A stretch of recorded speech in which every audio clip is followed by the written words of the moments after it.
Okay, this video has been overdue for a couple of weeks at this point. Just to recap, I read 5 textbooks in January. So a total of around 3,200 pages. That's just over 100 pages per day on average. And I'd like to talk a bit more about it. But before I get into the book reviews that I promised, I think it's worthwhile to talk about the things that I learned, right? So even if you're not interested in the computer science stuff, which is what the textbooks that I read were about, you can still take away something from my experience, right? So I've written down a few points here. So if I look down, that's what I'm looking at. I won't get into too much detail about books versus online resources, online courses, and things like that. Suffice it to say that I prefer books, but you may prefer something different. That's your choice, right? Number 1, hobbies always come at a cost. So reading 100 pages per day is really not sustainable. I mean, not even talking about burnout, which by the way is very real. So in February, I'm cutting back on, the number of pages that I read per day. But just in general, you might want to pay more attention to your health, maybe, or spending time with people you care about, or you may want to get a haircut. So whatever you decide to pursue comes at that cost. So be reasonable about your expectations depending on what price you're willing to pay. That sounds quite serious, but just be aware that that's a thing. Number 2 is that a book is only as good as how interested you are in it. Even if a book has a 5-star rating and everyone seems to love it, but for some reason you really don't care about a particular subject, like, don't bother reading it, because it's just going to be a painful experience reading something from cover to cover. Maybe you just want to read a subtopic in it, in which case some of it might be worth it, but the rest of it might not. Or your level may be completely different. Maybe you have a lot of experience with something, in which case a beginner level book on the subject is really not going to be worthwhile for you, right? Number 3 is don't fall for the false comfort that books give you. When you read a bunch of books, it starts to feel like you know a lot of stuff. Maybe it feels like you know everything now, but that's rarely ever the case, especially in something like computing or the applied sciences in general, something like physics even. When you haven't implemented something by yourself, or if you haven't completed enough exercises, you won't really know how to do stuff with that knowledge that you've just gained. So always be aware that reading books is going to make you feel like you understand a lot of stuff, but you might want to go back and practice. Number 4, you should always read a textbook twice. This follows from the previous point slightly, because on the first reading, it's a good idea to read cover to cover, just so you know what the landscape of the subject looks like. When you're reading something for the first time or learning about a topic for the first time, it's a bit difficult to know which parts of a topic are more important. And just reading the whole thing once is going to give you a very good idea, so that when you come back to it a second time, you'll be able to learn more about topics that really interest you. Don't try to do every single thing when you're reading something for the first time. It's fine if you skim over a few things, because spending too much time on one topic can make things boring and slow. So number 5, don't be afraid to write in your books. I always love to take notes in my books, my underline stuff, which I think gives my book some personality. I really like to make that textbook mine, and you shouldn't be afraid to do that either, because there's no point in having a brand new looking textbook. The point is to learn stuff, and if taking notes helps you do that, and go ahead. Number 6, if a book is too hard, don't worry, you're just not there yet. It might be a good idea to look at some online resources or some other books that cover the basics of the topic. Maybe you're missing a couple of links in the chain, just revising stuff might get you up to speed in that case. So yeah, don't be frightened when you don't understand a book. Nothing is going to be difficult for you forever. So start one step behind that book and just build up to it, right? Number 7, and this is the final point, read multiple books at a time. This has been quite useful for me because sometimes things just get dull and boring and things can be frustrating, demotivating, all the bad things about learning that you can imagine might happen to you. So what do? I think it's a good idea if you want to cover a lot of material anyway, like, I covered 5 books worth of material.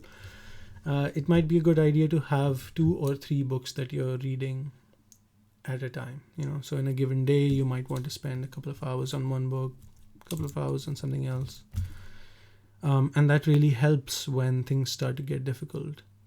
You don't have to stop reading stuff, if your goal is to cover a lot of material, then just switch to a book that is easier and something that can refresh that part of your mind. So when you come back to the book that you were finding difficult and frustrating, you look at it with a fresh pair of eyes, and usually that works out pretty well. And I mean, in my experience, like whenever I come back to stuff, it feels like I understand a lot better. Yeah, so do that. Read multiple books at a time. I think that's it for the advice section. All right, so now we get into the more interesting and less preachy part of the thing, which is the book reviews themselves. Number 1, Burger King foot lettuce. The last thing you want in your Burger King burger is someone's foot fungus. Okay, no, seriously. The first book that I read was A Tour of C++ by none other than the creator of the language, Bjarne Stroustrup. At least I believe that's how you pronounce his name. He's a Danish dude, so I don't know, I can't pronounce his name. Now the book itself is really good, and the reason I read it was that I had been working with C++ for a while, and I just wanted to know what other language facilities might be useful to me and to find out how certain things are implemented within the language. And since this guy, if you're gonna trust anyone to know about the language, it's gonna be this guy, right? I decided to pick up this book. It's not too long. It's about 270 pages, as you can see. Quite thin. It's dense. It's not too wordy. And obviously it doesn't cover every single thing that you might want to know about. For that, there's a thicker book. I forget what it's called. I think it's called the C++ programming language. But I think that just covers C++ 11. So I don't know. It's thick and it wasn't too useful for me, and it's old. But this one covers C++ 20, which is fairly modern. It's not even fully supported by most of the compilers. So yeah. But in any case, I think this book is really well written. Sometimes it's a bit difficult to figure out what the guy is saying just because it's not too wordy. But like when you read the sentences above it, the couple of sentences above something that's confusing you, usually like that works out pretty well, and you just have to reread it a couple of times to understand what the guy's trying to say, right? So I really like how it's not too long. And apart from the content of the book, I feel like the printing is really nice as well. Like the code snippets in it are fairly easy to read because they're in bold and it's a different color, which I really appreciate. And some of the other books that I read, they don't have as good printing as this. This is Pearson, by the way, the publishers, Addison Wesley. So big shout out to these guys for printing a book well. Overall, I'd say that if you have been working with the language for a while, this is a useful book for you, especially if you haven't covered things in formal detail. But if you're a beginner and you're looking to learn how to program in C++, this is not the book for you. Let's be honest, right? It's a bit dull for that. So you need to have enough motivation and kind of experience and background to be able to understand it, which is fine. But for me, it was pretty cool. So 5 out of 5. Okay, book number 2, Inside the Machine by John Stokes. This is a book on computer architecture. Since I don't have a background in computer science and I work in computing, I kind of wanted to get a more formal background, which is the reason that I read most of these books. And this is a nice, gentle introduction to computer architecture, I should say. The first couple of chapters, they start out slow, but they build up quite well.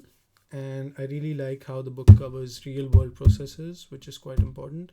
So processors by Intel and PowerPC, which, if I'm not wrong, doesn't even exist anymore. Also AMD. The only complaint that I have about it is that things might get a bit repetitive, because when you're looking at generations of real world processors, a lot of their functionality is quite similar to the previous generation. So it feels like things are being repeated a lot of the time. But if you select the chapters that are interesting, so for example, if you read the last couple of chapters that cover real world processors, like the one on Intel's Pentium M Core Duo, Core 2 Duo, that's one chapter. And then, a couple of other chapters. But essentially, if you select what you're reading, then it's quite good. Also, I really like how it's in color, because I'm a kid. I like looking at pictures, and this book's got a lot of pictures. And especially in something like computer architecture, you want to see what something looks like visually, then it just helps you understand the structure of things much better. I think I'd give this book a 4 out of 5. And I think after reading this, I'm like far from an expert on computer architecture, but it does get you motivated to read more advanced books. Like there's a book by Hennessy and some other dude, which is supposed to be like the Bible of computer architecture. So once you've read this, you might want to look into more advanced books. I don't think I'm going to do that anytime soon, but in the future, yes, for sure. Yeah, that's the second book done. Okay, number 3, C++ Concurrency in Action by Anthony Williams. This is a very dense book. There's so much stuff in it. And concurrency is hard, by the way. Like the clock timings between processes and like one thing happening before or after the other. Like these things can make a huge difference to performance, to accuracy. It's difficult. So if you haven't programmed before, this is not the book for you. Obviously, this is a book for like intermediates, I would say. I mean, this is one of those books that I feel like I have to read at least 5 times before I understand all the nuances of the field, because there's just so much stuff. Okay. Now, what I really appreciate about this book is that Anthony Williams takes his time to build up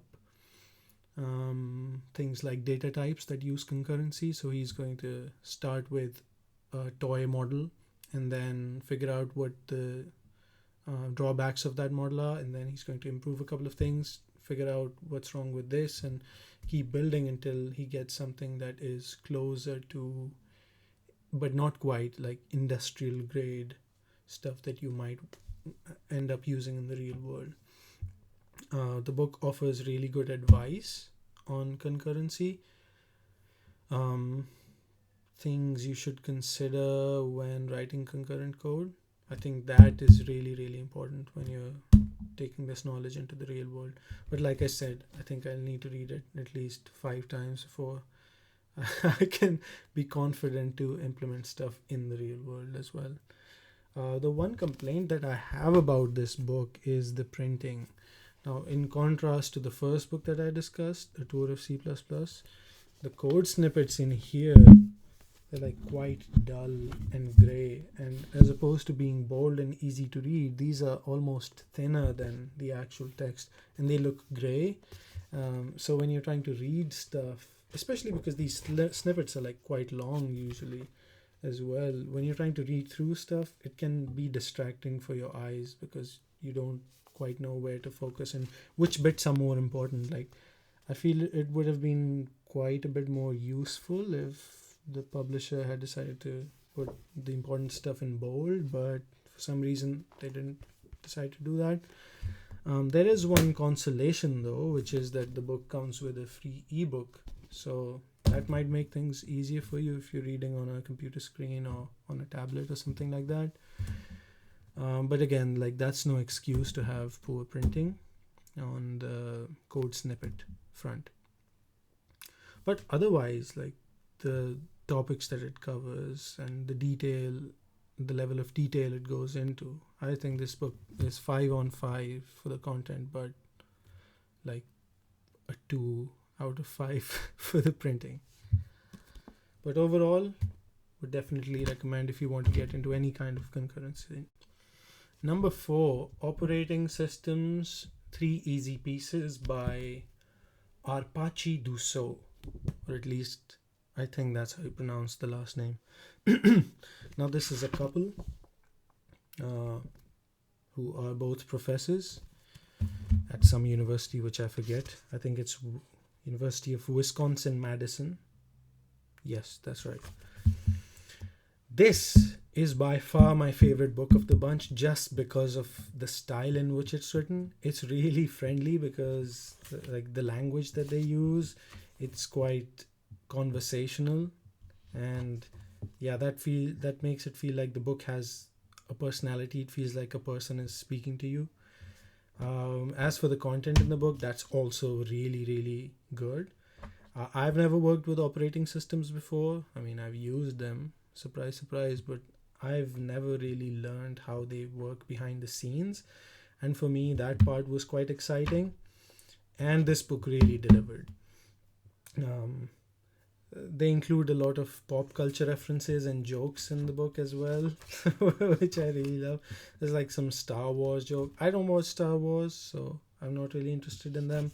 But they've got like a bunch of other stuff as well, which is pretty cool. And they have like at the beginning and end of each section being each of the 3 easy pieces, by the way, they have this fictional conversation between a student and a professor. That's also really hilarious. It like recaps stuff that you've learned previously, or like builds up it discusses stuff that you'll study in the section after it. I really like that. My favorite section, I should probably talk about what the 3 easy pieces are, by the way. The first one is virtualization, so discussing how the operating system takes physical memory and physical CPU cores and gives it to applications, making the applications think that they have access to the entire computer. That's called virtualization. It's quite exciting how the operating system does that, and how it schedules different applications on a limited number of computing resources, right? So that was my favorite easy piece. The second one is on concurrency, and it talks about how on an operating system level things like threads and locks and all of these things work. Of course, the book that I talked about previously, C++ Concurrency in Action, goes into much more detail on that, but even this is quite useful, okay? Especially because it also covers some kind of like historical development of concurrency in operating systems. The third easy piece is persistence, which is to say storage. So that could be like SSDs, how those work, how NAND flashes, or wait, I've forgotten the name. Clearly, I need to read the book again. But like how those flashes work, and flash memories work and how hard drives work as well. So mm, that part wasn't too exciting for me. I mean, I don't really care about persistence. I just know that it kind of works and sometimes it doesn't. But yeah, it works through things like RAID 0, RAID 4, and stuff like that. So if you don't know what that is, this book is definitely worth checking out. But yeah, I think overall this book is really, really good.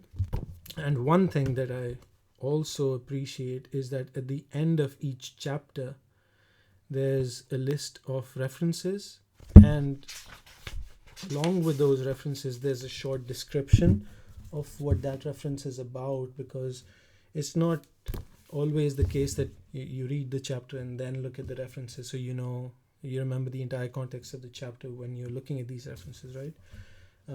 So when you're coming back to the book after a while, then these snippets that they've included, snippets of information, they're quite useful because you know exactly what that resource contains and why it's useful and relevant to the chapter.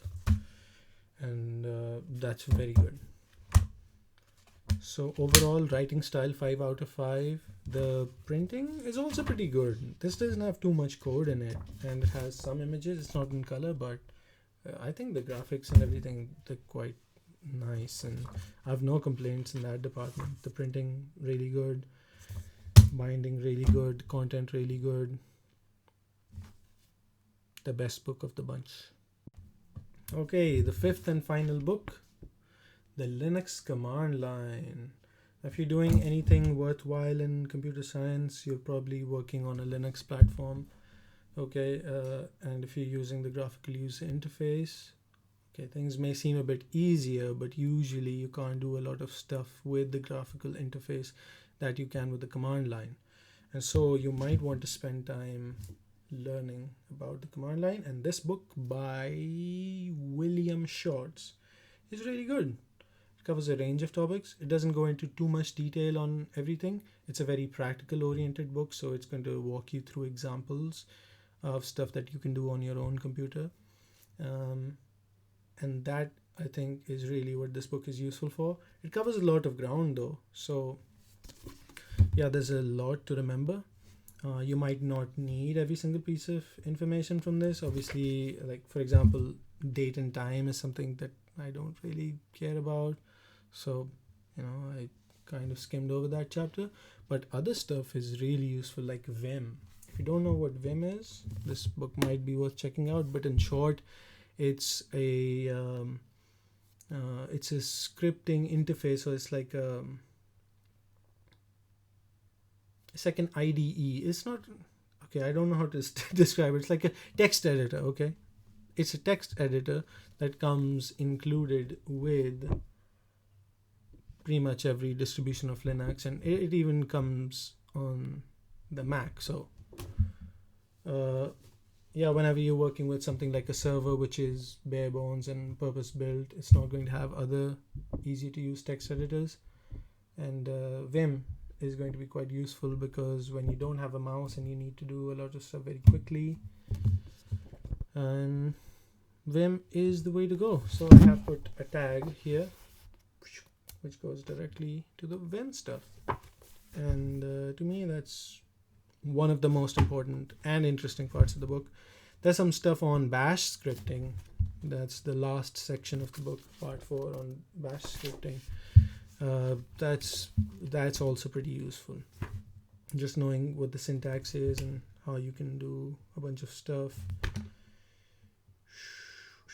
Okay, I won't go into too much detail, but this book is awesome. 5 out of 5 for the range of stuff that it covers. It's well written.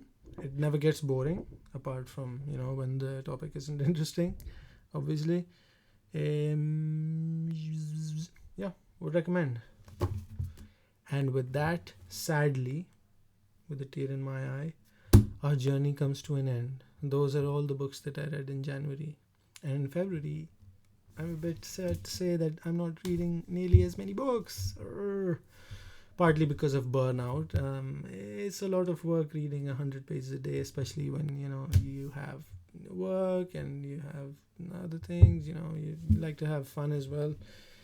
um, so yeah, not as many books in February, maybe like two, hopefully. I'll talk about that in the next video, I guess. But yeah, that was it for January.